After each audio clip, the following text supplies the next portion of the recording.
Semoga dalam kondisi sehat. Jadi sambil menunggu yang lain, kita mulai saja. Yang masih kerja mungkin bisa nyusul, nggak apa-apa, kan nanti ada siaran YouTube-nya. Ya, semoga dalam kondisi sehat selalu ya di Indonesia.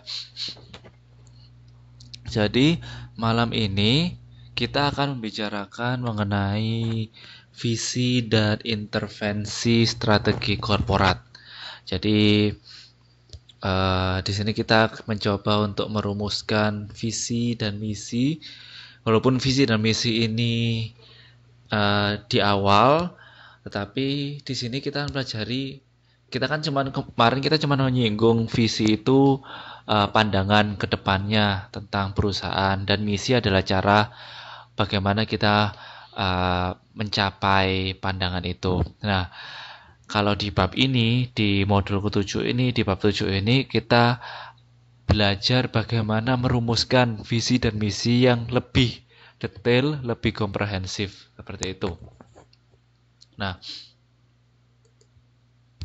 jadi setelah mempelajari bab ini, diharapkan teman-teman mau menjelaskan bagaimana merumuskan misi dan menyusun strategi korporat.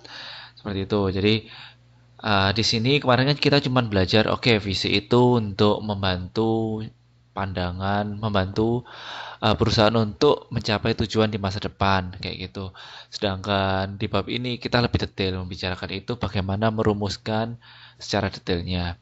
Jadi secara khusus nanti diharapkan teman-teman mampu menjelaskan komponen dan manfaat serta perumusan misi.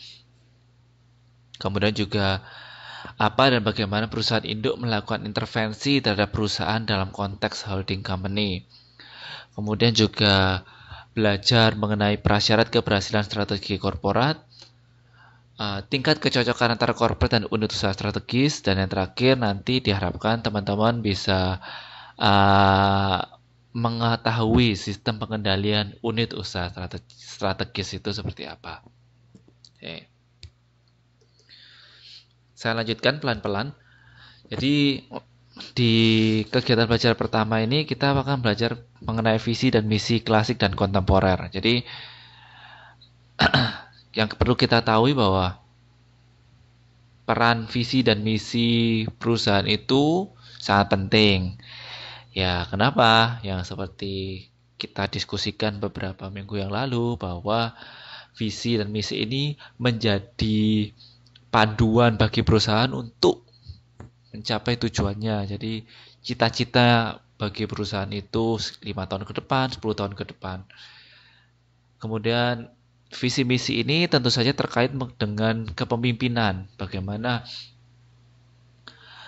ciri kepemimpinan, karakter kepemimpinan yang diterapkan pada perusahaan itu, strategi dan perubahannya. Jadi intinya adalah tidak hanya cita-cita dari perusahaan yang akan dijelaskan, tetapi juga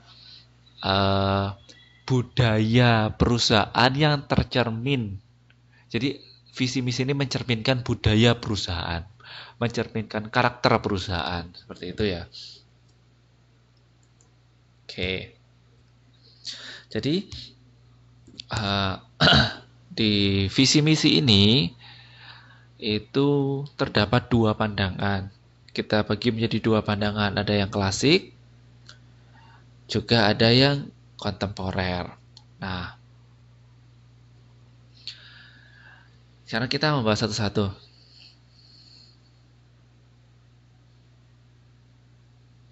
Jadi kita bahas satu-satu di sini. Yang pertama adalah pandangan klasik. Jadi misi perusahaan memiliki peran yang sangat signifikan dalam pencapaian. Selamat malam Pak, hadir ya Mbak Ida, silakan masuk. Saya mencoba memulai perkuliahannya tepat waktu, jadi tidak duluan. Jadi tepat jam 9, harapannya nanti pulangnya juga, selesainya juga agak awal gitu. Jadi seperti saya bilang, bahwa misi perusahaan ini memiliki peran yang sangat signifikan dalam mencapai tujuan perusahaan, karena sebagai panduan bagi manajemen dan bagi karyawan. Nah, memberikan arahan sekaligus batasan proses pencapaian tujuan dan harus sesuai dengan karakter perusahaan. Nah, seperti yang saya jelaskan tadi, visi dan misi ini, selamat malam Mbak Sri, silakan masuk.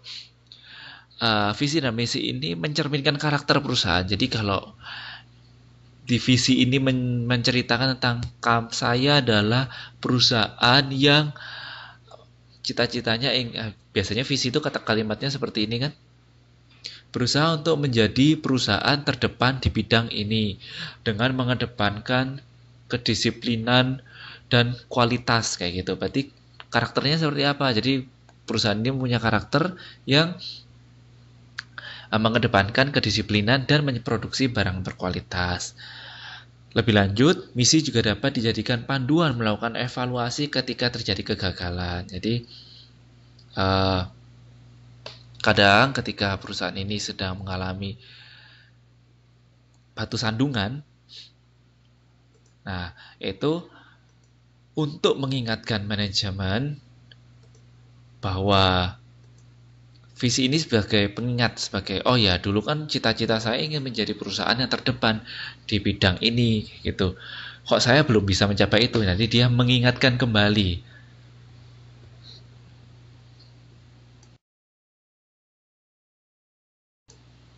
Kemudian juga misi perusahaan ini pada dasarnya adalah usaha formal untuk memperjelas apa yang dikehendaki oleh pemilik ketika pertama kali mendirikan perusahaan. Jadi ya memang harus dibuat di awal, tapi kan juga bisa dievaluasi. Nah, misi ini bagaimanapun juga merupakan usaha untuk memperjelas apa sih yang diinginkan pemilih ini untuk mencapai visi di masa yang akan datang.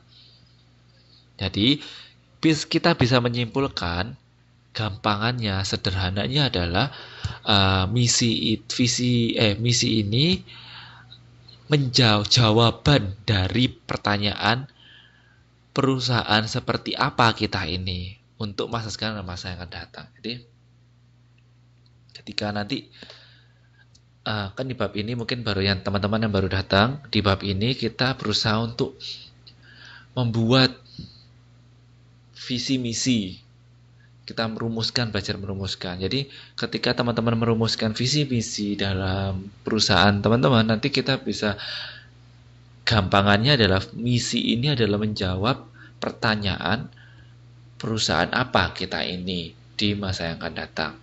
Nah,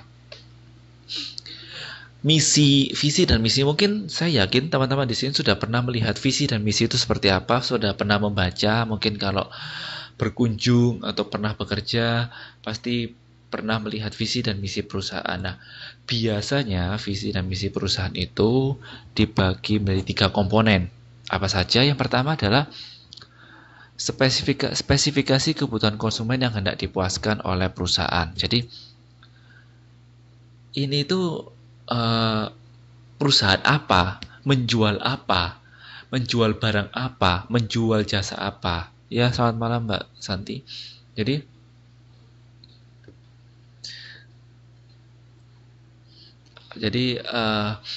kalau teman-teman bisa pernah membaca visi misi perusahaan, mungkin bisa memberi contohnya. Pasti misinya dia menjelaskan mengenai saya adalah perusahaan yang menjual ini. Jadi dijelasin divisi itu secara eksplisit loh. Dia ini memuaskan kebutuhan konsumen di bidang apa. Misalnya penyedia jasa cleaning service. Saya menjual mesin fotokopi. Saya menjual mesin bubut. Saya menjual jasa ini security rumah, misalnya kayak gitu. Jadi dijelaskan di visi misi itu. Yang kedua adalah mau menyasar spesifik pasar apa, misalnya saya adalah perusahaan di bidang pengadaan barang mesin fotokopi untuk kebutuhan perusahaan Anda. Jadi berarti jelaskan bahwa dia itu penyedia mesin fotokopi untuk konsumennya adalah perusahaan-perusahaan. Jadi kan biasanya perusahaan, eh, sekolah itu pasti juga punya fotokopi dong. Dan biasanya mesinnya tidak cuma satu atau dua. Jadi kalau di perusahaan biasanya kan banyak divisinya, berarti butuh banyak. Nah, jadi dia tidak menyediakan yang untuk rumahan skala kecil, tidak. Jadi dia menyasar pangsa pasar lebih besar. Ketiga adalah komponennya adalah spesifikasi teknologi dan fungsi manajerial yang dipergunakan. Nah, dijelaskan pula karena visi dan misi ini juga berusaha untuk menonjolkan kemampuan perusahaan, maka ditampilkan pula teknologi apa yang kemungkinan bisa menarik pelanggan. Misalnya, kami adalah produsen mesin fotokopi untuk memenuhi kebutuhan perusahaan-perusahaan dan menawarkan teknologi terbaru menggunakan laser jenis apa yang aman bagi mata. Oh, berarti kan ini cukup baru. Berarti kenapa? Karena biasanya mesin fotokopi ini kan nggak baik untuk mata ya, makanya dia ada penutupnya itu. Nah, perusahaan ini menawarkan sesuatu yang beda, yaitu aman untuk mata. Sinar lasernya yang untuk kopi itu, mengkopi itu dia aman untuk mata. Jadi itu. Jadi kalau bisa, kalau membuat visi dan misi itu ada 3 komponen ini. Yang pertama adalah jelaskan mau perusahaan apa yang teman-teman punya. Perusahaan barang, produsen barang atau perusahaan jasa. Ya Mas Robi, nggak usah di caps lock juga. Semangat kali kayaknya. Sudah buka puasa ya? Ini semangat dong berarti. Oh ya, selamat. Semoga puasanya masih lancar sampai hari ini. Tetap saya jaga kesehatan di tengah-tengah corona. Telat 4 menit ya. Telat. Tadi saya mulai jam 9 sih Mas, jadi telat 12 menit. Kemudian jelaskan segmen pasar apa yang dituju dan bagaimana teknologi apa yang dibawa. Teknologi baru apa. Kayak gitu. Lanjut. Nah, tadi kan ketiga komponen misi perusahaan itu yang saya bilang tadi, ada yang harus ada itu, yang pertama kan ada jenis produknya, kemudian pasar dituju sama teknologinya. Nah, jadi kalau bisa itu yang harus ada ya di bikin visi misi. Nah, hampir mustahil ada perusahaan yang didirikan tanpa mengetahui khususnya produk yang hendak dihasilkan dan segmen pasar itu. Jadi kan nggak mungkin nih teman-teman ini punya usaha tapi nggak ngerti mau produksi barang apa. Itu kan berarti kan cuman berandai-andai di pikiran. Jadi kan kita memulai usaha itu kan pasti kita udah tahu kita ini mau bergerak di bidang apa, produksi barang apa, eh, bergerak di jasa seperti apa. Nah, jadinya uh, jelaskan itu. Berarti jangan sampai tidak dijelaskan. Jadi orang ini usaha apa sih? Ini usaha bodong jangan-jangan ini ya. Tuh. Yang kedua, uh, contohnya nih. Contohnya yang pertama, McDonald. Semua pasti tahu dong ya. McDonald ini kan perusahaan apa namanya, franchise ya, franchise. Jadi kan McDonald ini salah satu misinya adalah untuk menyediakan makanan dan minuman yang enak dan hangat di seluruh rumah makan yang bersih dengan harga yang terjangkau. Jadi ini salah satu slogan misi dari McDonald. Jadi dia jelas menyediakan makan dan minuman yang enak. Memang tidak spesifikasi burger karena memang di setiap negara McDonald itu berbeda. Sepertinya di Taiwan. Di Taiwan itu dia tidak menyediakan nasi. Kalau di Indonesia dia menyediakan nasi dan ayam karena memang Indonesia kan tipikalnya belum makan kalau belum makan nasi. Nah, kalau di Taiwan beda. McDonald di Malaysia juga rasanya beda. Dia tidak menawarkan produk yang ditawar di Indonesia. Jadi intinya tapi orang tahu kalau McDonald itu adalah makanan dan minuman, bukan mesin fotokopi. Nah, kemudian yang bersih, berarti dia jelas apa? Berarti dia ingin karakternya dia bersih dengan harga yang terjangkau. Oh, kayak gitu. Ya jelas kan bikin misi. Jadi itu ya contohnya cara membuat misi usaha. Nah, Lanjut. Jadi misi perusahaan ini berusaha untuk merefleksikan tujuan untuk bertahan hidup. Jadi bagaimana dia memperoleh laba dan berkembang lebih jauh di dalam misi perusahaan yang dicoba dirumuskan. Nah, manajemen di misi ini juga, misi ini kan singkat kan. Jadi bagaimana ini challenge-nya, ini tantangannya, bagaimana teman-teman ini ketika membuat misi itu yang singkat, padat, jelas, dan merefleksikan semuanya. Jadi bagaimana perusahaan ini berusaha untuk selalu, jadi jangan sampai dong ketika bikin misi nanti saya menciptakan usaha untuk 5 tahun saja, kan nggak mungkin. Nah, jadi coba bagaimana membuat kalimat yang singkat, padat, jelas, dan merefleksikan. Salah satunya dalam merefleksikan bagaimana perusahaan ini mampu bertahan hidup selama mungkin dan menemani perkembangan masyarakat, kayak gitu. Nah, jadi dia harus jadi bagaimana dia harus menceritakan bagaimana dia itu bisa bertahan hidup dan terus tumbuh mengikuti perkembangan zaman. Nah, ukuran pertumbuhan yang lazim digunakan itu adalah volume penjualan laba, kekayaan yang dimiliki, tenaga kerja yang diserap, penguasaan pasar dan lain-lain. Jadi contohnya nih, di Ford Motor Company, tahu ya ada perusahaan kendaraan namanya Ford. Nah, dia salah satu misinya adalah bertujuan untuk menjadi pusat perusahaan yang mampu menghasilkan barang dengan biaya termurah. Jadi dia ini kan, dia seperti ini,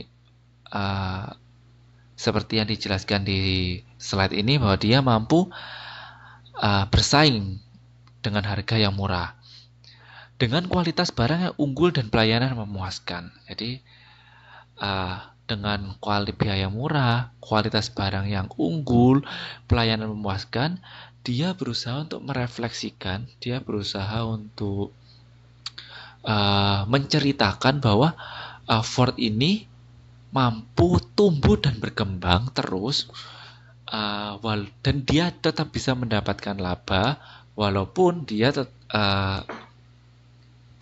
produksinya dengan biaya murah, namun kualitasnya juga memuaskan. Ya, emang challenge sih untuk membuat visi dan misi ini. Tapi memang harus tersirat mencerminkan perusahaan. Berikutnya, misi ini juga harus mencerminkan filosofi perusahaan. Nah, filosofi perusahaan ini termasuk satu komponen yang amat sering ditemukan dalam pernyataan misi. Ya, mungkin kayak misalnya ada perusahaan yang tagline-nya mengedepankan kejujuran, atau mungkin kalau yang tahu Pertamina, dia mengedepankan senyum sapa itu salam, senyum sapa salam, seperti itu. Jadi bagaimana dia mengedepankan filosofinya untuk menjadi perusahaan yang friendly, yang bersahabat, seperti itu. Nah, pada dasarnya falsafah perusahaan ini berisi tentang keyakinan dasar, nilai-nilai yang diusung, aspirasi pemilik manajemen, khususnya berhubungan dengan bisnis, sumber daya manusia, dan kemanusiaan. Jadi misalnya ini kayak salah satu tagline di perusahaan tempat saya bekerja itu, dia berusaha menciptakan perusahaan yang anti korupsi. Jadi tidak menerima suap dan korupsi, kolusi, dan nepotisme. Nah, itu salah satu contoh bagaimana dia membawa falsafah, nilai-nilai ke dalam visi misi perusahaan. Jadi itu. Contoh lain adalah di Sun Company. Sun Company ini misalnya merumuskan filosofi perusahaan dengan menyatakan keyakinan tentang pentingnya pengembangan sumber daya manusia sebagai bagian yang terpokok dari tujuan sivilisasi dan berkaitan dengan usaha mengembangkan kapasitas SDM. Jadi mungkin ada perusahaan yang dia mungkin pernah membaca tentang misinya adalah berusaha mengembangkan sumber daya manusia yang bekerja di perusahaan itu. Jadi mensejahterakan karyawan, kayak gitu. Jadi kan itu juga nilai-nilai yang ingin dibawa perusahaan, terutama berkaitan dengan kemanusiaan, kayak gitu.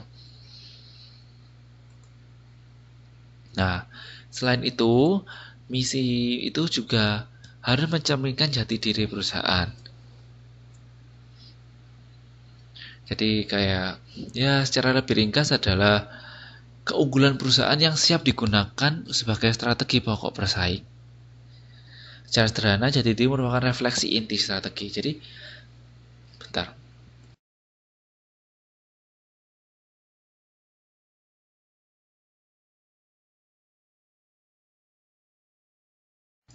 Oke. Jadi, uh,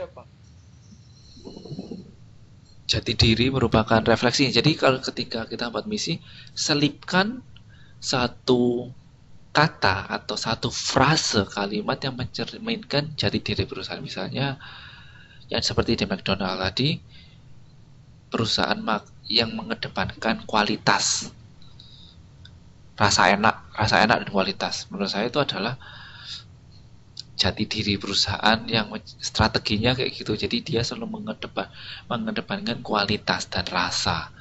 Jadi teman-teman kalau membuat misi, nantinya tolong memasukkan satu frase atau satu kalimat, satu kata yang inti yang menjadi strategi. Ya, strateginya apa? Strateginya adalah strategi itu kan seperti cara kan. Caranya supaya dia menjadi perusahaan makanan minuman terdepan, ya dia menciptakan makanan minuman yang sehat dan berkualitas. Nah, mungkin juga bisa menambahkan komponen lain dalam misi. Misalnya, uh, sekarang kan tuntutan sosial sangat gencar ya. Contohnya ini mengenai upah dan karyawan. Jadi kayak seperti yang saya bilang tadi, ada kaitannya dengan nilai-nilai kemanusiaan. Jadi mungkin misinya bisa mengatakan bahwa perusahaan ini mengedepankan kesejahteraan dan keselamatan dan kesehatan karyawan. Itu juga bisa. Jadi kayak tuntutan sosial. Jadi memasukkan unsur sosial dalam kata-kata misi itu penting juga. Atau mungkin sekarang kesetaraan gender. Jadi kan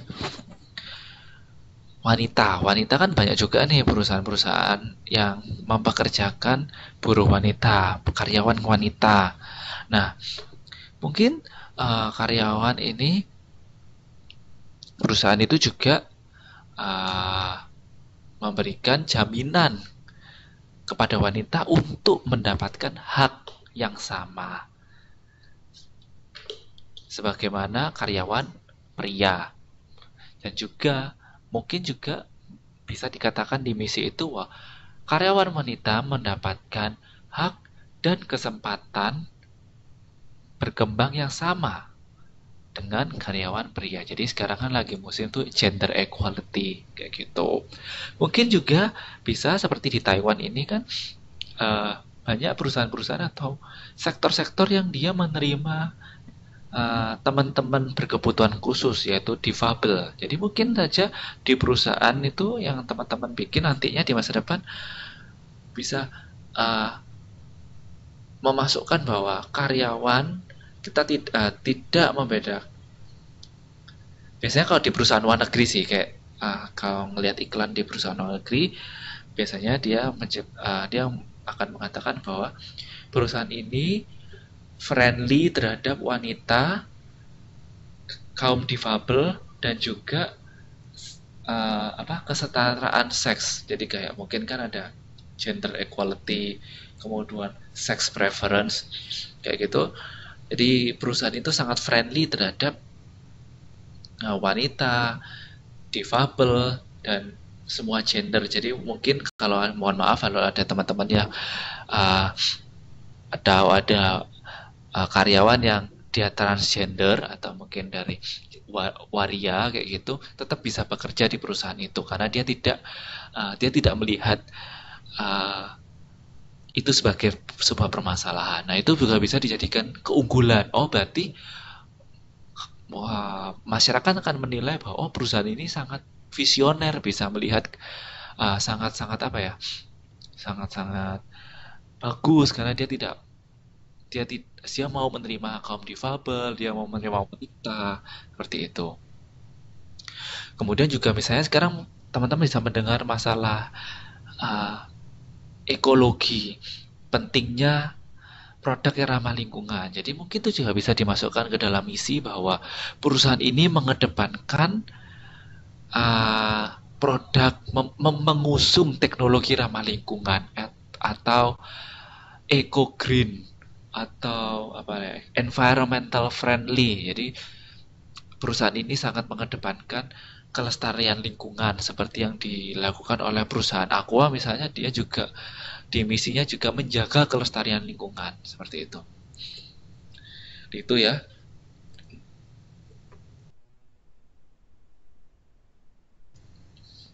Sampai sini ada pertanyaan, kalau misalnya ada pertanyaan silahkan diketik aja atau mau didiskusikan boleh.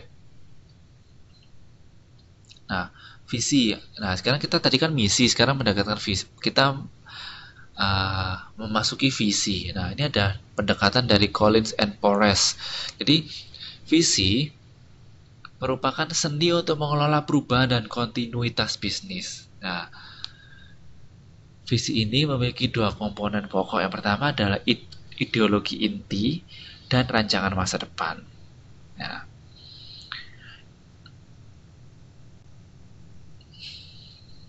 ya karena memang kalau rancangan 10 tahun ini kan uh, tadi kan ada penjelasan bahwa misi ini harus secara tersirat secara implisit atau eksplisit pun juga nggak apa-apa, bahwa perusahaan ini akan terus berkembang mengikuti perkembangan masyarakat. Jadi menurut saya 10 tahun ini tidak kelamaan, karena misalnya nih kita kan ingin perusahaan ini akan terus ada, diteruskan oleh anak cucu kita, diteruskan oleh pemegang saham berikutnya, pengelola berikutnya. Ya kayak perusahaan makanan, kan nggak mungkin ketika kita usia 60 kita pensiun, perusahaannya juga ikut pensiun, kan nggak mungkin. Tapi kan perusahaan yang kita rintis di usia 20-30 tahun, 20 atau 30 tahun, tentunya akan terus ada. Seperti kan sekarang kayak apa? Jamu Nyonya Menir. Apa sih? Jamu Menir ya? Jamu Nyonya Menir yang berdiri sejak tahun 1800 berapa atau tahun berapa itu ya. Itu kan dia membuktikan bahwa misi ini harus mengikuti, akan selalu ada mengikuti pertumbuhan dan perkembangan masyarakat, tidak tergerus arus waktu. Nah, jadi menurut saya 10 tahun itu tidak bukan waktu yang, ya selamat malam Mbak Endang, silakan masuk. Tidak waktu yang lama, tetapi setiap 10 tahun atau setiap 5 tahun ada baiknya kita selalu mengevaluasi misi kita. Apakah tetap kita berada di jalur yang tepat, kayak gitu. Itu ya Mas Robi. Mungkin ada teman-teman yang punya pandangan lain, silahkan diketik. Nah, itu kenapa caps lock mulu ya? Ngetik pakai apa sih? Handphone. Jadi saya lanjutkan, ideologi itu ada dua, ada visi punya dua komponen, ideologi inti dan rancangan masa depan. Ideologi inti merupakan menjadikan perusahaan tetap solid, baik pada masa pertumbuhan dan kejayaan perusahaan. Ideologi inti dibagi lagi menjadi dua, yaitu nilai-nilai inti, yaitu ajaran keyakinan pokok yang dimiliki perusahaan dan berubah menjadi norma perusahaan. Contohnya Walt Disney, tahu Disney lah ya, kartun itu. Kan dia selalu meyakini bahwa imajinasi itu adalah kunci dari kesuksesan dia. Jadi ya, dia membawa itu dalam visi perusahaannya, bahwa imajinasi adalah kunci kesuksesan dari perusahaannya. Kemudian divisi ini juga harus mencakup tujuan pokok, yaitu alasan lahir dan keberadaan perusahaan. Jadi apa sih alasan perusahaan ini ada di dunia ini kayak gitu, dan rencana masa depan. Jadi visi, namanya visi itu kan dari kata vision ya. Vision itu kan pandangan. Pandangan itu kita memandang itu kan berarti kita jauh ke depan. Nah, jauh ke depan itu membuat satu kalimat yang mencerminkan pandangan kita, pandangan perusahaan kita di masa yang akan datang itu kita harus mem, apa ya, membawa unsur atau membawa kata-kata yang menjelaskan inti ajaran kita, inti nilai perusahaan kita.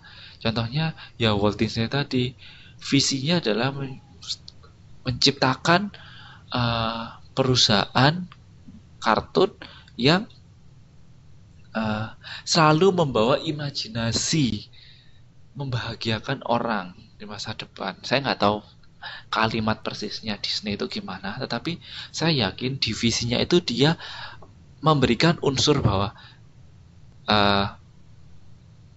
saya ini punya imajinasi adalah kunci saya, dan saya perusahaan ini hadir untuk membahagiakan anak-anak di seluruh dunia melalui tayangan kartun ini, dan akan selalu menjadi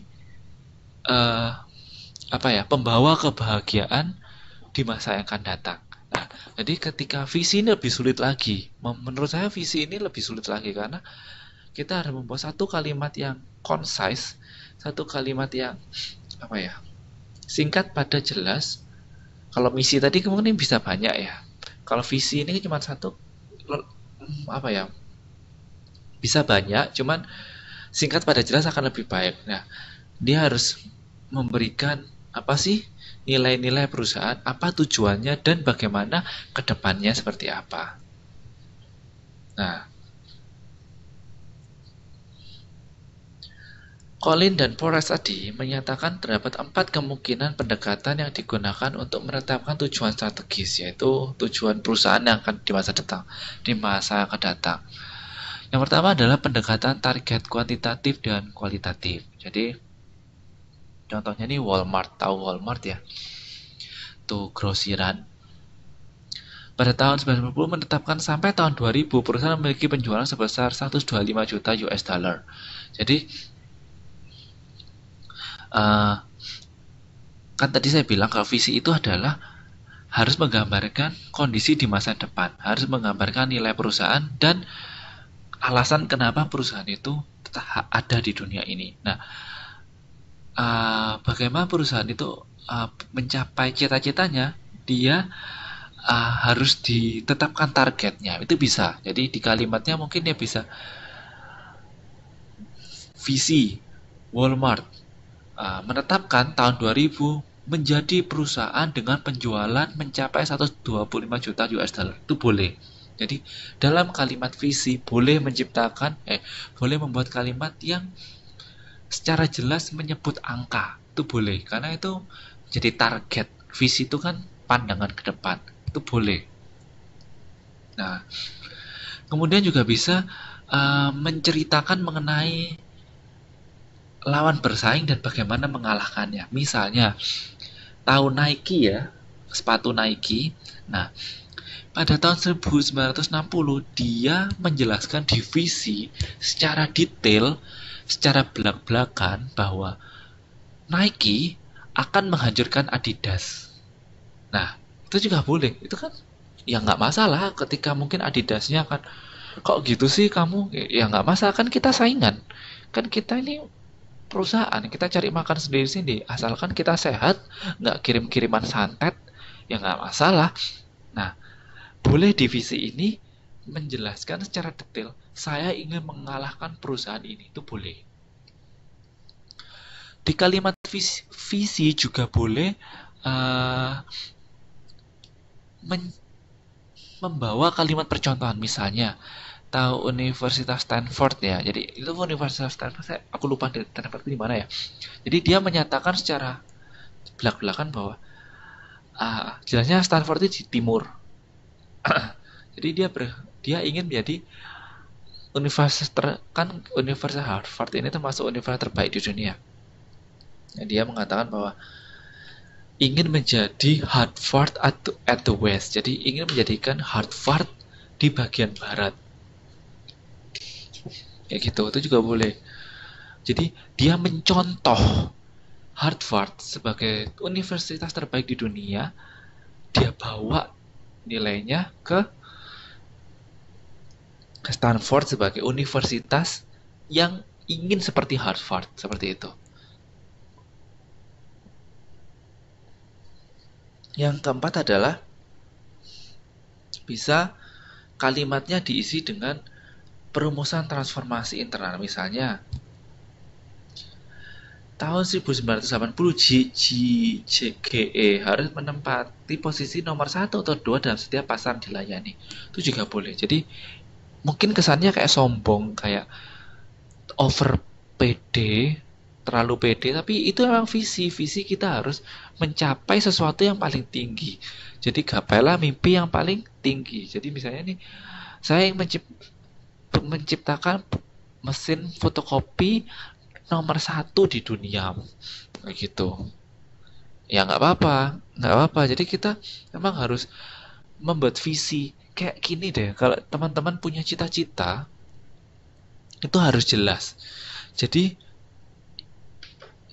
saya nggak tahu ini benar atau tidak, tapi ini terjadi dalam hidup saya. Jadi ketika saya ingin sesuatu, biasanya kan kita setiap tahun baru kita punya resolusi ya, kita hidup. Ini sharing ya, ini nggak termasuk kuliah, tapi ada kaitannya dengan visi. Jadi saya itu selalu punya rencana jangka panjang dan rencana jangka pendek, kayak gitu. Jadi uh, terus kembali lagi di 3 tahun yang lalu, saya pernah menulis di buku catatan harian, bukan catatan harian ya, buku resolusi saya di akhir tahun. Biasanya saya selalu menulis resolusi di akhir tahun, di tahun bulan November untuk tahun berikutnya. Nah, saya menuliskan dengan jelas bahwa saya ingin S3, mendapatkan beasiswa S3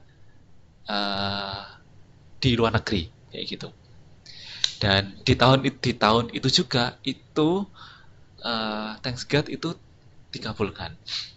Terus kayak misalnya nih, saya tahun 2017 kemarin menulis untuk eh, tahun 2018 akhir saya nulis 2017 akhir menulis untuk tahun 2018.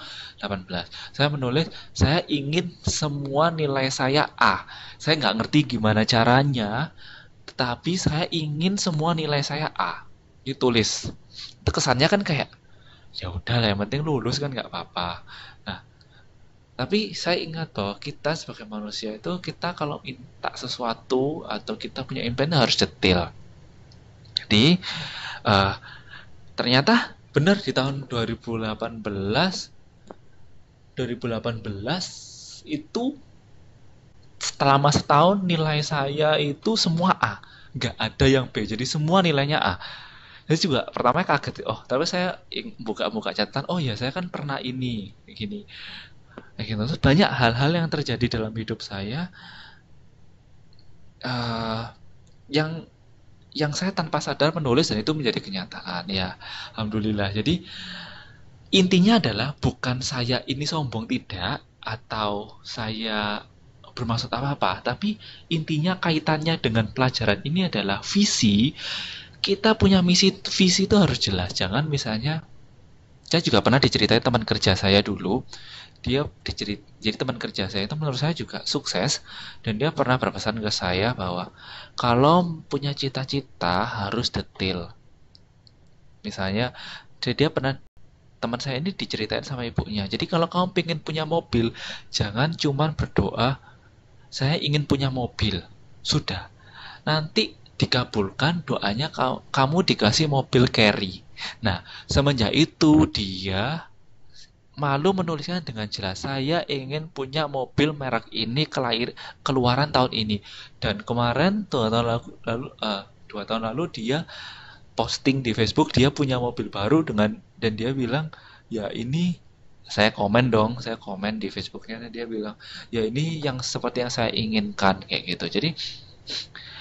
Jadi ketika kita punya target itu harus jelas. Misalnya 5 tahun, 10 tahun ke depan, saya ini Mas Sugianto, saya 5 tahun ke depan mau jadi apa, 10 tahun ke depan mau jadi seperti apa, tahun depan saya mau jadi seperti apa. Jadi kita setiap hidup harus punya target yang jelas supaya kita sebagai manusia bukan menjadi pribadi yang sama setiap tahunnya.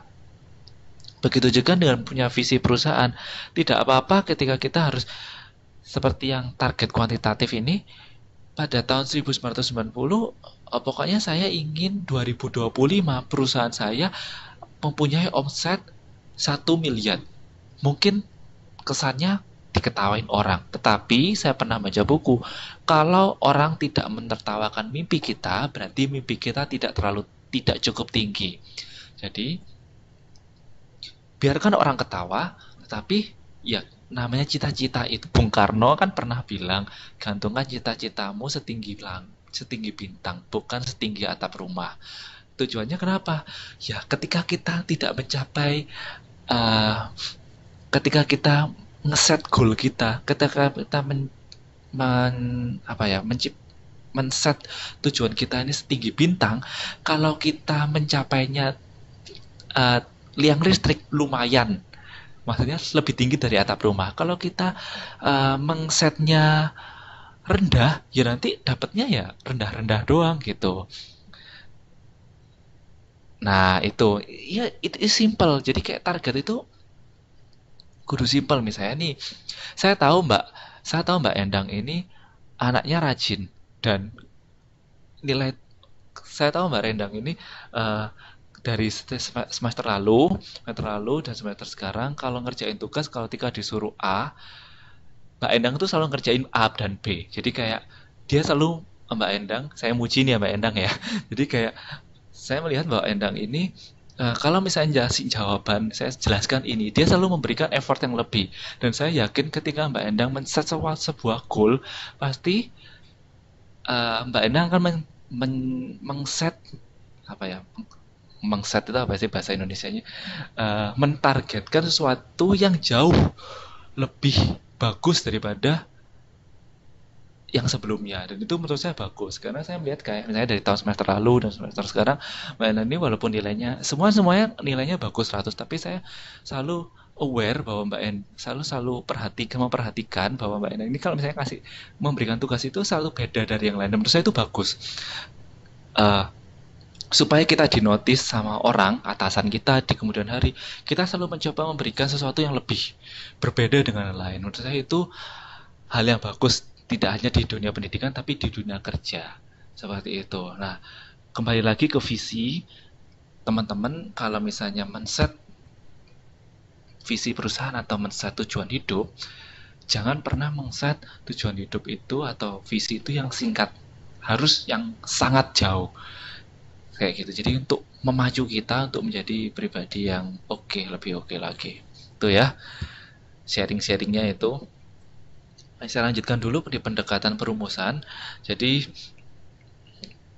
seperti yang saya pernah bilang bahwa misi perumusan, yes, makasih sama-sama, pendekatan perumusan ini bisa dilakukan di awal, tapi juga bisa direvisi.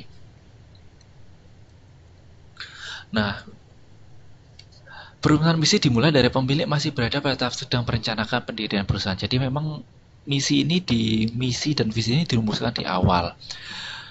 Kemudian caranya merumuskan misi ini, kita mengajak pihak-pihak yang berkepentingan dalam perusahaan. Kenapa? Karena tentu saja bahwa kita sebagai pemilik perusahaan, kita tidak ahli di bidang keuangan. Mungkin kalau kita punya manajer keuangan, kita bisa mengajak rembukan manajer keuangan.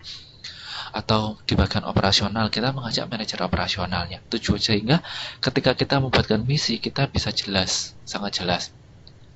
Kemudian tahap ketiga dalam membuat misi, kita harus melakukan dialog intensif dan membutuhkan waktu yang relatif lama. Jadi itu ada kaitannya dengan tahap kedua tadi. Kemudian tahap keempatnya adalah mengkoordinasikan berbagai kepentingan yang telah diakomodir dalam langkah sebelumnya dengan komponen misi perusahaan. Jadi kadang kan ada kita bikin misi, kita harus misalnya misi di manajemen keuangan kita memangkas ongkos, tetapi kadangkala memangkas ongkos kita harus berdiskusi dengan operasional, bisa nggak ongkos dipotong, bisa nggak biaya maintenance dikurangi. Mungkin manajer engineering akan protes, jangan asal motong bagian keuangan orang, nanti kalau kita nggak melakukan pengecekan secara berkala mesinnya, emang bisa jalan perusahaan. Nah, itulah fungsinya untuk mengkoordinasikan. Nah, kemudian tahap terakhirnya tentu saja dikomunikasikan ke semua lingkungan internal maupun eksternal perusahaan. Tuh ya. Itu ya mengenai bagaimana membuat visi dan misi perusahaan. Jadi mudah-mudah sulit, sulit-sulit mudah, mudah-mudah sulit. Jadi ada beberapa komponen. Jadi jangan asal membuat komponen. Jadi jangan sampai kan kalau misalnya bikin itu kita nyontoh aja visi misi perusahaannya di internet, jangan. Tujuan perusahaan kita akan berbeda dengan tujuan perusahaan lain. Oke, kita masuk ke kegiatan pelajaran kedua, yaitu intervensi strategis korporat, konfigurasi dan keunggulan asuhan. Nah, di sini kita akan belajar mengenai menguraikan dua tugas pokok kantor pusat, yakni mendirikan unit usaha strategis dan melakukan intervensi manajemen terhadap unit usaha yang dimiliki. Dulu waktu pertemuan pertama saya pernah bilang bahwa kadangkala kalau perusahaan kita udah berkembang, kita mempunyai anak perusahaan. Jadi misalnya ini Unilever misalnya, pemilik Unilever ini kan dia mengembangkan perusahaannya sangat luas ya. Ada yang mulai produk kecantikan, ada yang produk apa ya, pokoknya macam-macam lah produknya ya. Makanan juga, ada yang perawatan tubuh, jadi kan sangat berbeda. Nah, ya, selamat malam Mbak Kusnul. Ya, Indofood juga banyak, cuman dia untuk makanan juga ya. Ya nggak apa-apa Mbak Kusnul, silakan. Nah, itulah fungsikan di sini kita akan menjelaskan apabila nantinya perusahaan kita sudah berkembang sangat maju dan kita punya anak perusahaan sebagai induk, sebagai ibu perusahaan itu kita juga harus mengatur dan anak perusahaan kita. Nah, ini kita di kegiatan kegiatan belajar mengajar kedua ini berusaha membahas bagaimana peran kantor pusat atau ibu perusahaan ini kepada anak-anaknya.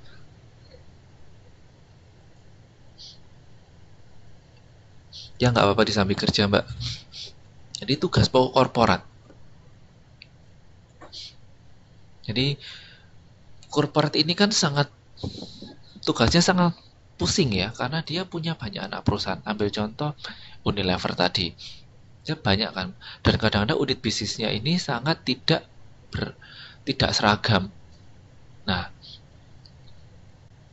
tapi ingat, korporat ini memiliki tujuan, yaitu jelasnya memperoleh pendapatan, laba, dan usia panjang melalui pilihan strategi kepemimpinan. Jadi intinya tetap ujung-ujungnya adalah memperoleh laba. Secara umum, tugas kantor korporat atau kantor pusat ada dua. Yang pertama adalah menentukan portofolio bisnis yang hendak dimiliki melalui proses penyertaan modal yang terlihat dari jumlah dan jenis usaha yang hendak dibangun. Kedua adalah melakukan intervensi manajemen terhadap unit bisnis yang dimiliki untuk membantu penciptaan kekayaan. Intinya adalah, secara umum tugasnya ini adalah mengatur unit-unit bisnisnya atau mengatur anak-anak perusahaannya dan membantu anak perusahaannya ini juga tumbuh berkembang. Kalau anaknya perusahaannya tumbuh berkembang enak, duitnya semakin cepat dong masuknya. Tuh. Nah, ketika korporat berhasil menjalankan dua tugas pokok tadi, dapat dikatakan bahwa ya, dia sebagai orang tua yang baik, dia bisa mengasuh anak-anak perusahaan dengan baik. biasanya ditandai dengan tiga. Jadi apa sih indikatornya kita itu sebagai ibu perusahaan yang baik? Yang pertama adalah setiap unit bisnis itu memiliki nilai tambah yang unik. Jadi dia punya keunikan. Jadi bukan asal bikin perusahaan, tapi dia punya keunikan. Entah keunikan dari falsafahnya atau kualitas produknya. Pokoknya dia memiliki keunikan. Dan karakteristik keunggulan asuhan yang khas. Nah, karakteristik keunggulan asuhan yang khas. Nah, nanti saya ada cerita, cuman mungkin lebih tepat akan saya ceritakan di uh, minggu depan, karena minggu depannya kaitannya dengan ini,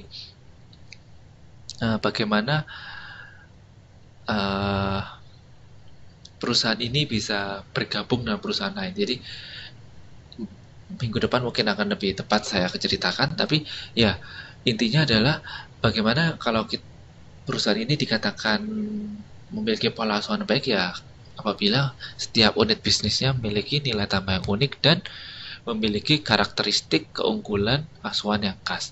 Jadi ada metode yang oke kayak gitu.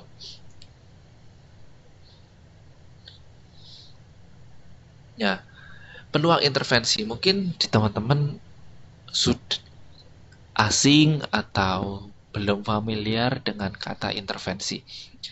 Tapi mungkin saya yakin juga sudah cukup banyak yang mengetahui apa sih intervensi itu. Nah, kalau yang belum tahu, intervensi ini adalah mengganggu secara kasar. Itu artinya adalah mengganggu, mencampuri. Ya, jadi mengintervensi itu adalah mencampuri urusan kayak gitu. Campur tangan, ya Mas Cinta udah tahu, mungkin ada teman-teman yang belum tahu atau yang belum pernah mendengar.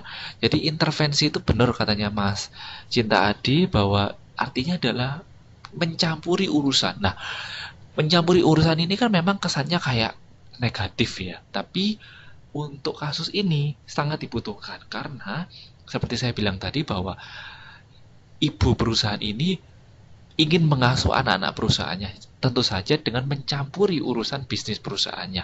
Toh dia juga yang punya kan. Nah, jadi intinya adalah bagaimana manajemen ini mencampuri urusan, terutama urusan yang menjadi kelemahan dari unit bisnisnya. Nah, jadi intinya dia ingin menolong. Jadi mencampuri urusan yang kira-kira unit bisnis ini yang lemah di mana.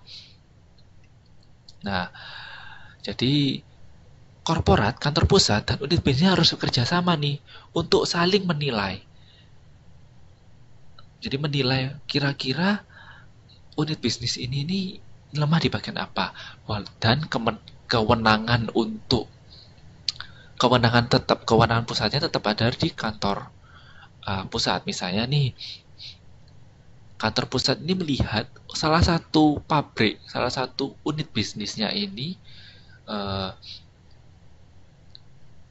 dia tenaga kerjanya terlalu banyak, jadi kayak tidak efisien. Nah, dia mengalami kelemahan di masalah pengalokasian sumber daya manusia. Nah, disinilah ibu perusahaan itu atau uh, kantor pusat ini berperan. Oh, mendingan karyawan ini dialihkan ke perusahaan lain, kayak gitu. Itu juga bisa. Pada umumnya tersedia peluang intervensi yang dapat dilakukan oleh perusahaan. Ya, dilakukan oleh kantor pusat. Pertama adalah manajemen, hubungan sinergis antar unit usaha, kompetensi bersama, keahlian unik, hubungan pihak luar, keputusan-keputusan besar, dan perubahan besar.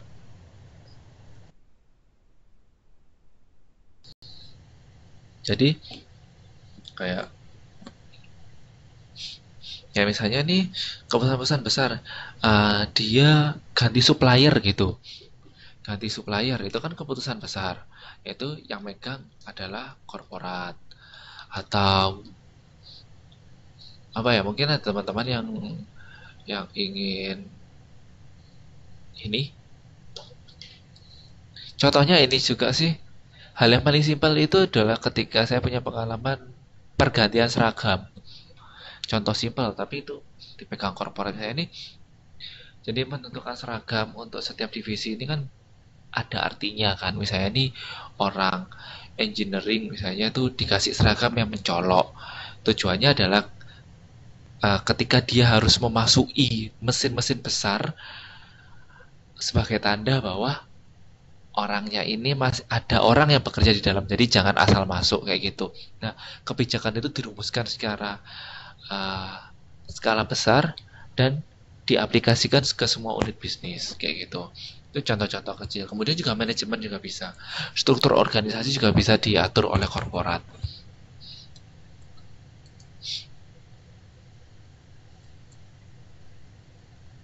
Nah, tujuan dan pendekatan intervensi. Tujuan kenapa kantor pusat mengintervensi harus mencampuri? Ya, seperti saya bilang tadi, untuk yang pertama adalah uh, menurunkan biaya total yang harus ditanggung oleh grup. Jadi jangan sampai misalnya nih unit bisnis ini tuh biayanya produksinya sangat tinggi. Nah, ketimpangan dong, si pemilik usaha atau korporat ini harus mengalokasikan dana lebih besar ke satu unit usaha ini. Padahal yang lain baik-baik saja. Nah, berarti kan kasihan nanti unit usaha lain kan dianaktirikan.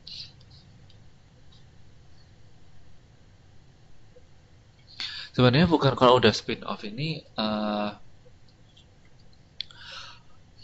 masalahnya adalah bukan masalah mengintervensi nanti jatuhnya kalimatnya sih Mas Cinta. Jadi mungkin akan lebih mengevaluasi sih, lebih mengevaluasi. Jadi bagaimanapun juga, uh,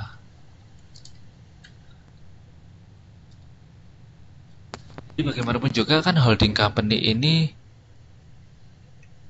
apa ya masih memiliki wewenang atas perusahaan itu. Bagi jatuhnya kalau misalnya dia udah bisa mapan nih, artinya dia hanya tinggal mengevaluasi saja.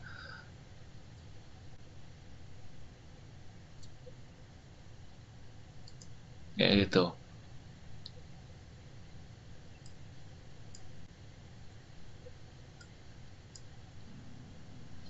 Tapi bentar, kalau misalnya spin off ini yang dimaksud Mas Cinta adalah apabila dia udah dijual perusahaan spin off ini maksudnya perusahaannya udah yang ini ya, udah dijual dan menciptakan new company ya. Nah, itu tergantung sahamnya sih. Itu tergantung sahamnya. Kalau misalnya dia masih ada saham perusahaan kan spin off ini kan sebenarnya artinya uh, bisa apa ya pergantian kepemilikan perusahaan karena dia sudah dijual dan menciptakan company baru. Nah, kalau kalau di posisi seperti itu dia masih punya saham, dia bisa sebagai pengevaluasi. Dia hanya tinggal mengevaluasi dan tergantung besaran sahamnya juga. Kalau dia masih pemegang saham utama, ya dia masih bisa mencampur ikut turut andil campur tangan dalam perusahaan itu. Nah, mungkin Mas Sinta contoh,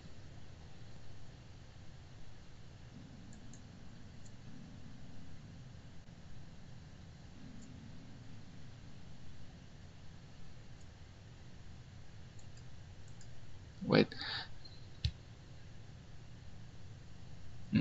jadi jadi Bank BRI Syariah dia sudah spin off dari induknya dari Bank BRI, saham mayoritas dimiliki Bank BRI. Nah,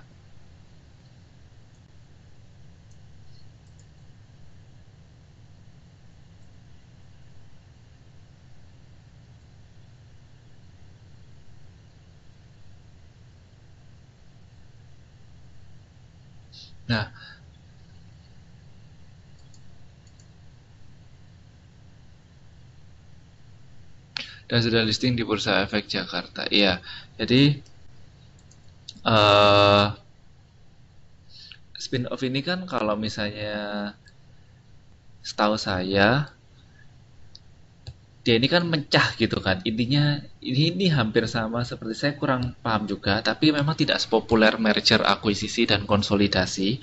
Cuman intinya memang spin-off ini merupakan apa ya, usaha untuk proses pemisahan sebagian perusahaan perseroan terbatas yang secara hukum menjadi dua atau lebih perusahaan baru. Nah, tapi karena dia ini hanya mengalihkan sebagian aktiva dan pasifa dari induknya, dari perusahaan baru. Jadi menurut saya pemisahan ini tidak murni berpisah sebagai menciptakan perusahaan yang benar-benar baru. Jadi dia akan tetap, perusahaan baru ini kayak, saya nggak, bukan orang bank ya, jadi saya berangkatnya kan dari company, dari pabrik, bukan banking. Tapi seharusnya menurut pendapat saya, cari contoh BRI ini, BRI Syariah akan tetap membenchmark apa ya, mencontoh nilai-nilai dari BRI. Walaupun dia menjadi perusahaan ya secara udah terpisah, tetapi sebenarnya itu hanya sebagian. Seperti pasifa dan aktivanya itu masih ya sebagian lah. Jadi dia bukan pemisahan murni. Jadi ini saya sambil search di internet bahwa spin-off ini tidak menghapus dan menghilangkan eksistensi perusahaan induk secara hukum, dan perusahaan induk juga tetap menjalankan kegiatan usahanya yang bisa dicontoh atau diterapkan di perusahaan yang baru itu. Jadi kayak gitu ya. Saya tidak terlalu paham mengenai spin-off ini, tapi yang saya tahu memang spin-off ini tidak ini popular merger, akuisisi dan konsolidasi tadi. Cuman ya dia memisah tapi masih dievaluasi oleh perusahaan induknya. Seperti saya nggak tahu kalau BRI sama BRI Syariah karena saya bukan orang banking. Ya itu sih. Itu ya. Semoga mungkin kalau Mas Sinta ingin berdiskusi lebih lanjut, tetap bisa di chat di situ. Teman-temannya mungkin tahu juga boleh membantu diskusi ini sambil saya teruskan. Jadi intervensi di sini itu tujuannya adalah menurunkan biaya total karena hubungannya dengan unit bisnis yang lainnya, dan yang berikutnya adalah menciptakan tambahan nilai pada grup. Ya, itu ya jelas ya. Itu ada 4 sel di situ, ada sel 1, 2,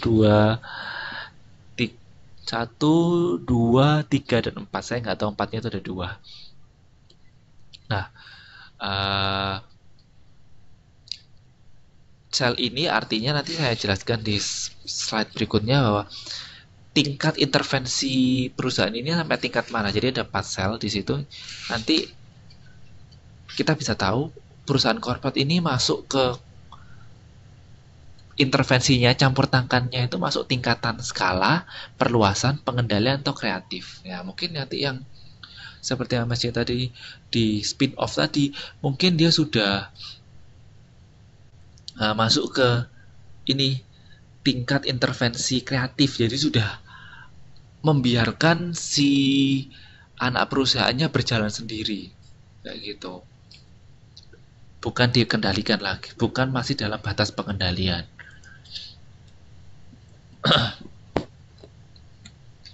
Nah, menurut tabel tadi sel 1 2, sel 1 2, sel 1 dan 2, yang ini dan yang sel 1 dan 2 ini,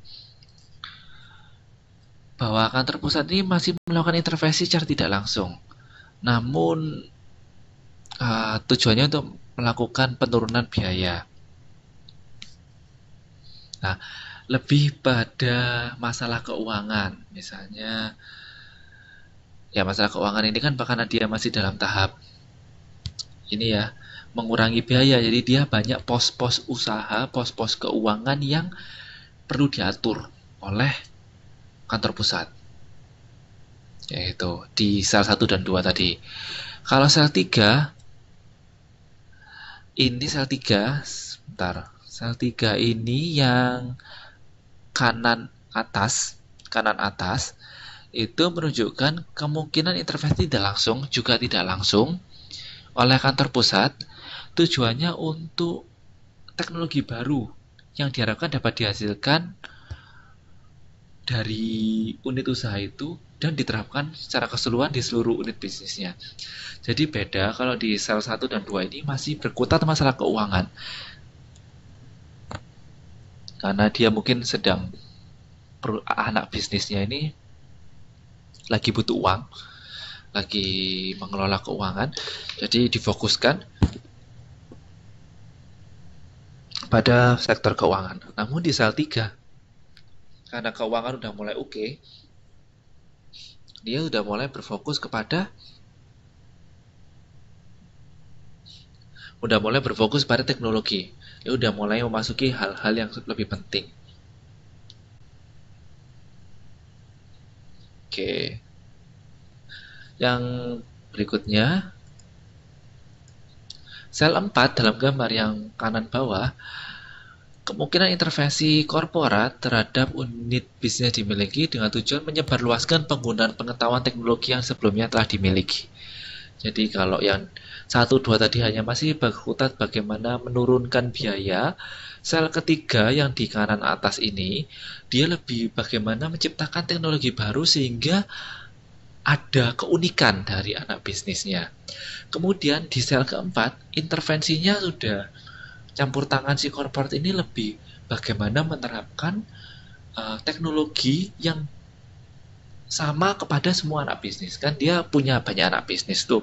Nah, di sini di sel 4 ini bagaimana dia menyeragamkan semua teknologi kayak gitu. Ini ada kompetensi kepemimpinan dan budaya. Jadi prasyarat keberhasilan. Ya, ada 4 sel lagi, sel yang berbeda.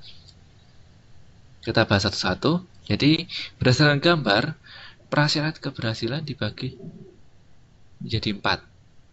Yang pertama adalah konfigurasi skala.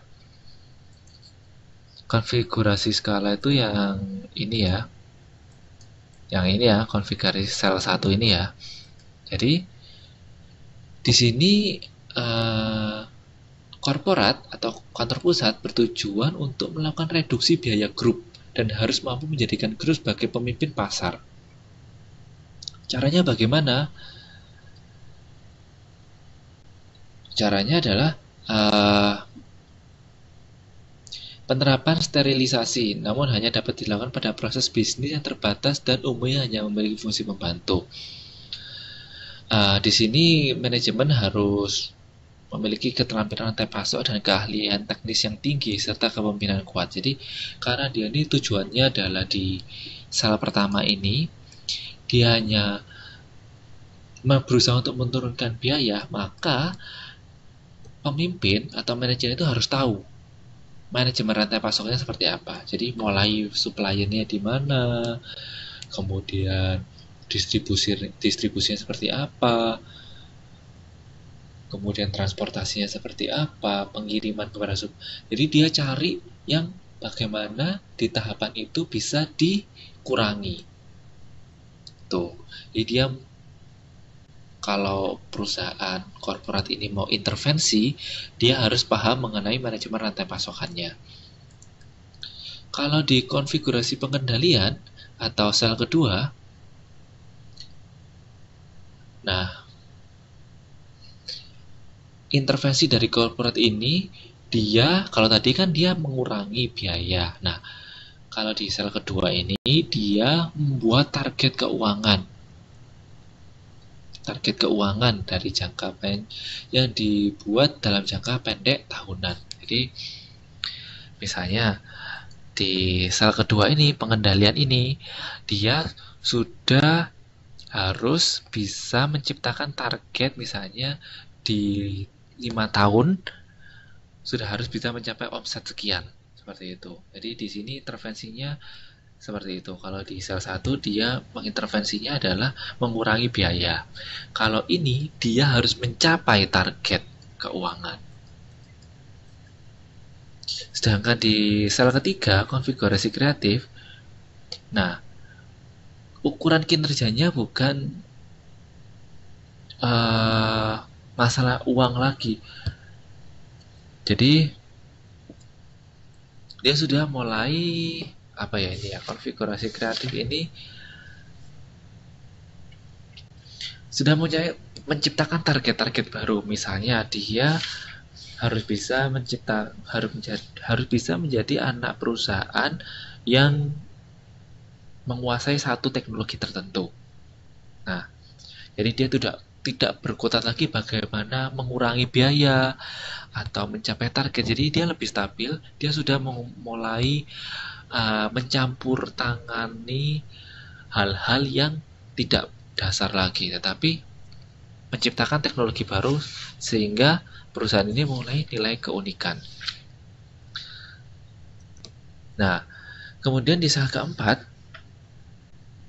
ini hampir sama dengan yang tadi, yang di slide tadi, bahwa di sel keempat ini intervensinya itu sudah bagaimana menerapkan ilmu pengetahuan dan teknologi ini ke semua unit bisnisnya. Nah, dibutuhkan orang-orang yang transformasional, yaitu yang apa ya, istilahnya dia suka perubahan. Jadi saya ulangi, kalau misalnya di salah satu ini, korporat mengintervensi bagaimana cara untuk mengurangi biaya. Sel kedua, korporat mengintervensi bagaimana menentukan target keuangan. Sel ketiga, korporat bagaimana menciptakan nilai perusahaan, teknologi yang diterapkan. Dan sel 4, bagaimana dia mengintervensi penerapan teknologi ini secara merata ke seluruh unit bisnis. Tujuannya kenapa? Tujuannya apabila satu perusahaan berhasil, harapannya anak perusahaan lain juga berhasil. Jadi tidak hanya satu, tapi semua anak perusahaannya berhasil. Itu ya.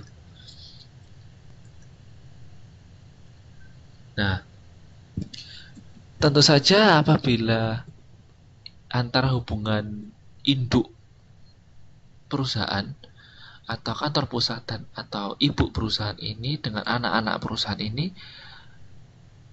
apabila mereka ingin sukses, maka diperlukan tingkat kecocokan yang tinggi.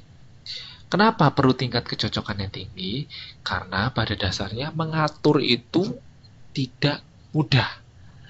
Bagaimana sih? Bagaimana? Nah, sekarang pasti pertanyaan, gimana nih Pak Adit? Bagaimana menemukan tingkat kecocokan antara ibu perusahaan dan anak perusahaan? Di sini yang pertama adalah dari hal yang paling sederhana.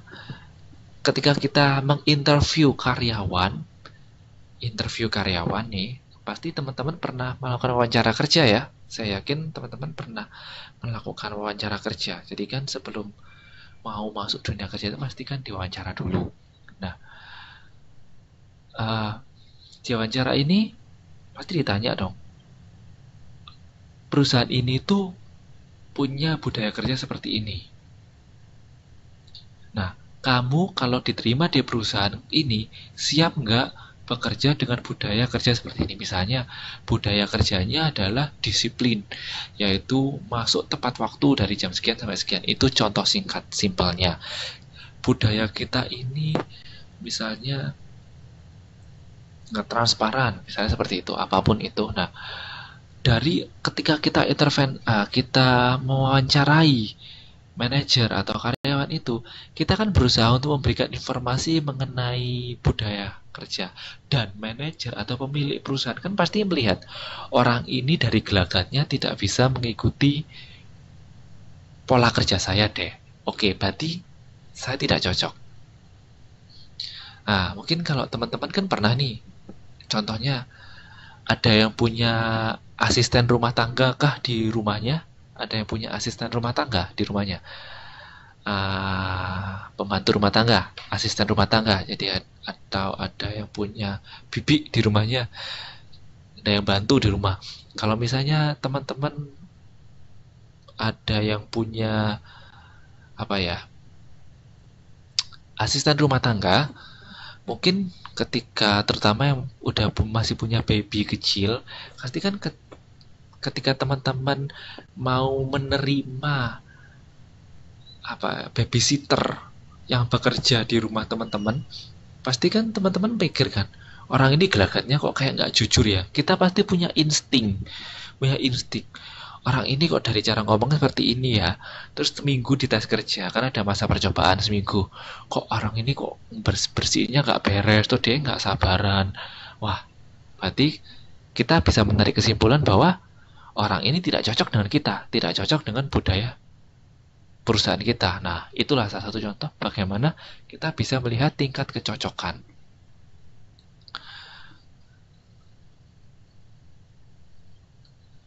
Nah, seperti itu. Itu contoh-contoh simpel bagaimana kita melihat kecocokan. Nah, seperti ini kesimpulannya.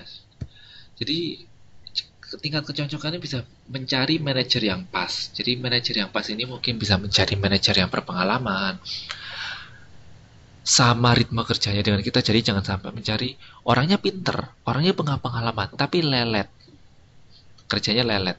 Nah, itu kan nggak cocok dengan budaya perusahaan kita. Atau mungkin orangnya pinter, orangnya punya pengalaman, orangnya kerjanya cepat, tapi dia nggak jujur, dia suka nilep uang. Nah, itu kan nggak cocok. Nah, itu kayak gitu.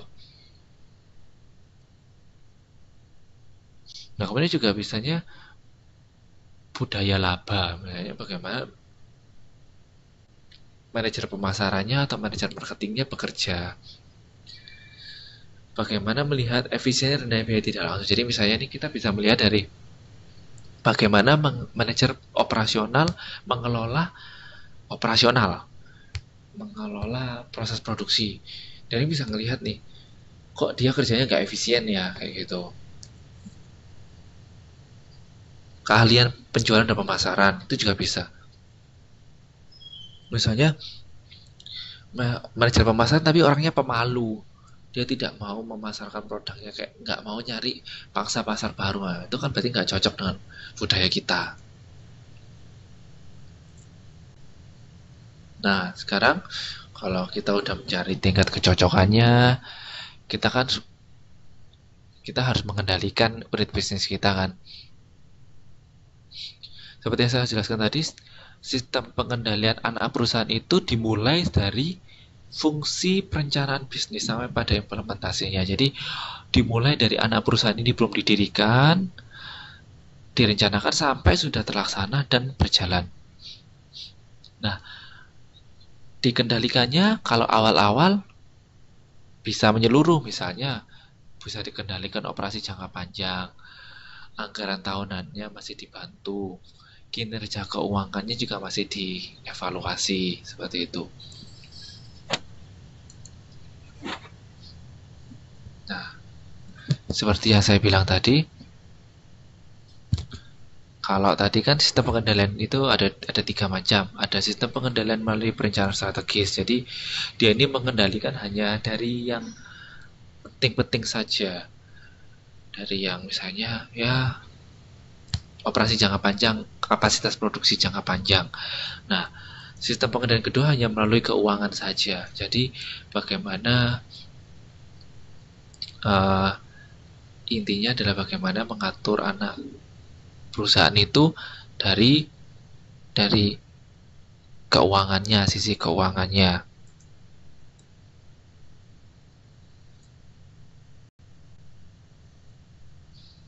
Nah, ini kalau nggak salah ini ada di halaman terakhir. Nah, saya buka modul dulu.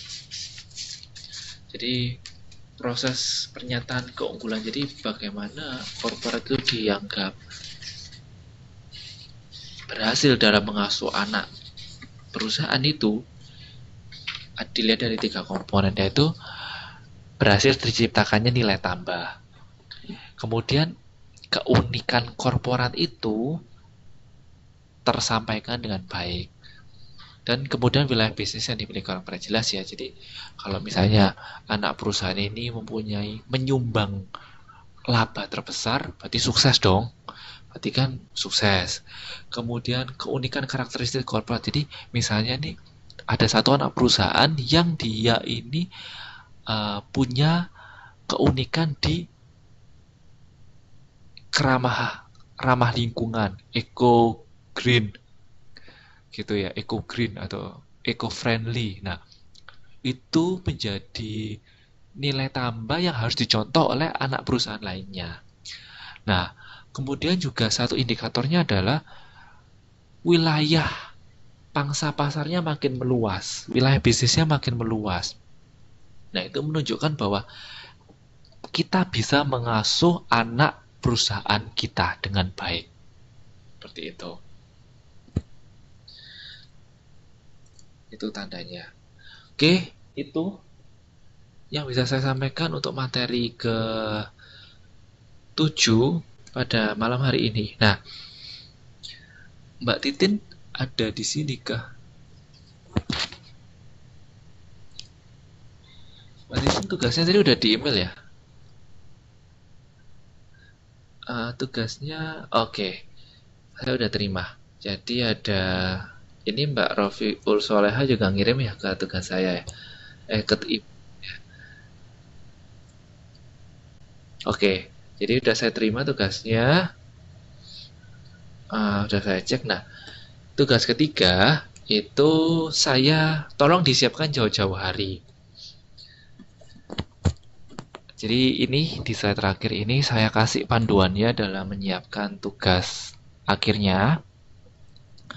Memang tugas akhir ini lebih apa ya, lebih ribet daripada tugas lainnya karena ini kelompokan. Maka dari itu saya minta teman-teman menyiapkan jauh-jauh hari sehingga tidak kepontalan. Karena saya tahu mungkin teman-teman juga ada tugas lain dari dosen lain. Tapi harapan saya dengan kelompokan itu tidak terlalu berat karena kan bisa dibagi tuh kayak gitu. Jadi harapannya tidak tidak merasa apa ya, berat sendiri gitu kan. Kelompokan kan berarti kan kita bisa tugasnya bisa dibagi. Nah, jadi ini ada 15 orang ya. Berapa orang sih hari ini? Muridnya itu berapa ya? 16 atau 15 ya? 16. Oke, let's say 16 ya. Let's say 16. Jadi saya minta, kemarin saya ngitungnya 15 soalnya. Jadi saya minta satu kelompok ini masing-masing kelompok 3 orang. Jadi kan 15 bagi 3 ada 5 kelompok ya. Mungkin satu kelompok ada yang isinya 4 orang. Oke, ada satu kelompok yang isinya 4 orang. Tapi kalau bisa 3 orang. Jadi takut saya sih kalau misalnya banyak orang tuh yang lain cuma nebeng nama doang gitu. Jadi saya minta teman-teman mencari satu perusahaan, boleh perusahaan Indonesia, boleh perusahaan luar negeri. Kalau kesulitan, saya kasih kelonggaran, boleh perusahaan fiktif. Nah, perusahaan fiktif ini berarti kayak perusahaan yang ya udah dibikin aja sendiri gitu. Tapi juga jangan ngawur-ngawur banget kayak gitu. Ya. Jadi boleh perusahaan Indonesia, boleh perusahaan luar negeri. Kalau masih kesulitan juga saya kasih kemudahan, silakan mencari perusahaan fiktif. Gitu. Nah, perusahaannya jangan sama antar kelompok. Kenapa saya tidak jangan sama antar kelompok? Jadi nanti segera bikin paling enggak, oh kita menentukan perusahaan ini kayak gitu. Tujuannya adalah ketika nanti diskusi, jadi bisa nyambung, bisa saling, oh ada pengetahuan baru kayak gitu. Oke. Kemudian saya minta teman-teman untuk menjelaskan latar belakang perusahaannya. Jadi kayak ini perusahaan bergerak di bidang apa? Makanan, minuman, punya anak perusahaan atau tidak. Jadi kayak latar belakang perusahaannya seperti apa. Nah, kemudian budaya perusahaannya seperti apa? Kan itu banyak di internet misalnya nih, bisa diketik budaya perusahaan Indofood misalnya. Prinsip strategi Indofood itu seperti apa? Itu. Yang kedua, cari juga apa kekuatan dan kelemahan perusahaan. Nah, itu kekuatan dan kelemahan perusahaan itu bisa lihat di bab 4. Apa ya kekuatan dan kelemahannya perusahaan itu ya? Saya ini kuat di bidang apa, lemah di bidang apa. Nah, inti tugasnya adalah setelah teman-teman tahu kekuatan dan kelemahan perusahaan, teman-teman bisa lihat di bab 4. Saya minta teman-teman untuk membuat matrik TOWS atau matrik SWOT 4 kuadran atau MP3 atau MDTI. Itu bisa lihat di bab 5 atau bab 6.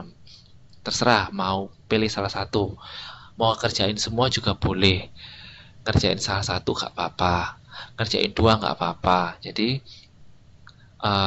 mau pakai mana. Kemudian tulis kesimpulan. Strategi apa yang harus dilakukan. Tuh, gampang ya.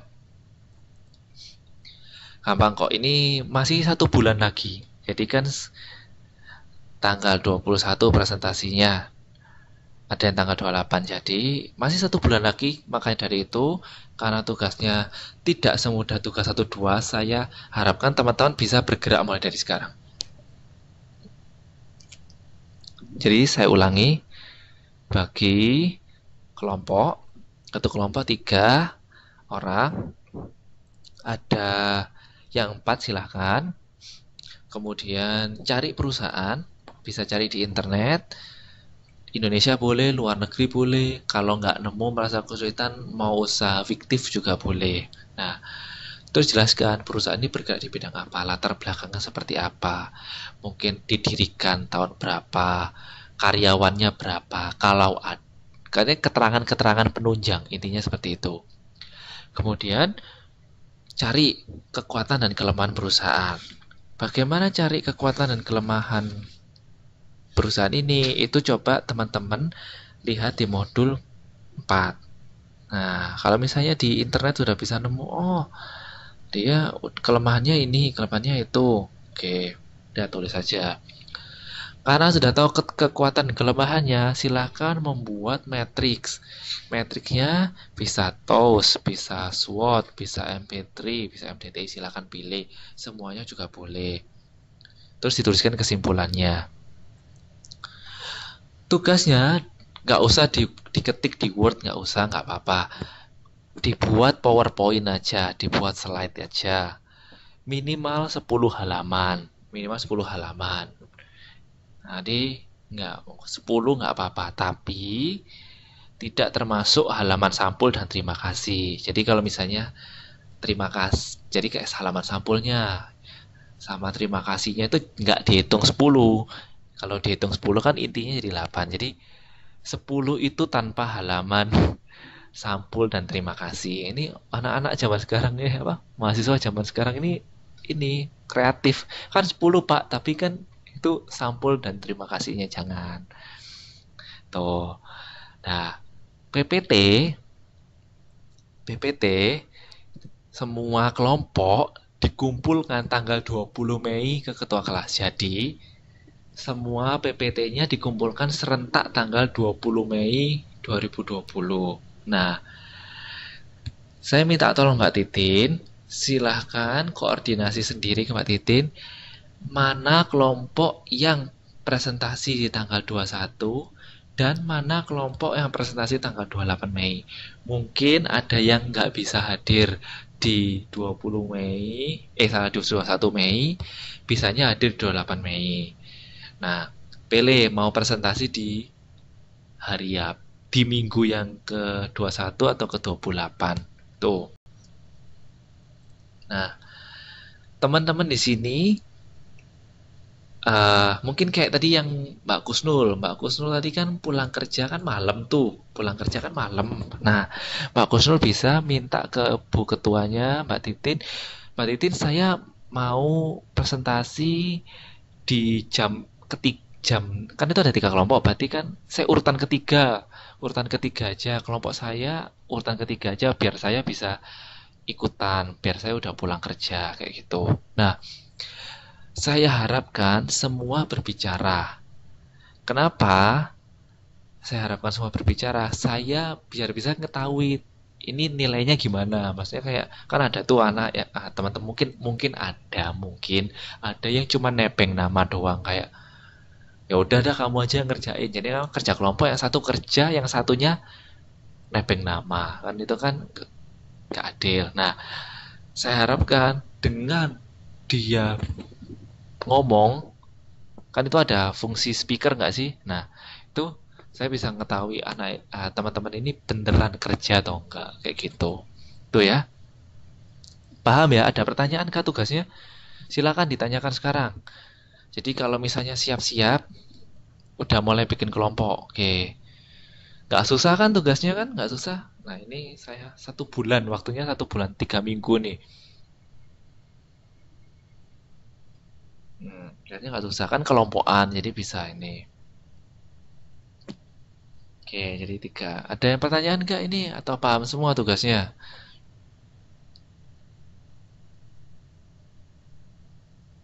Mungkin ada yang ditanyakan, saya tunggu sambil saya absen ya.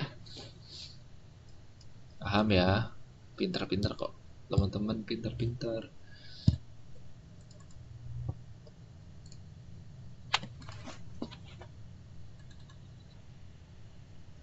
Oh, dokumen aja, absensi kuliah.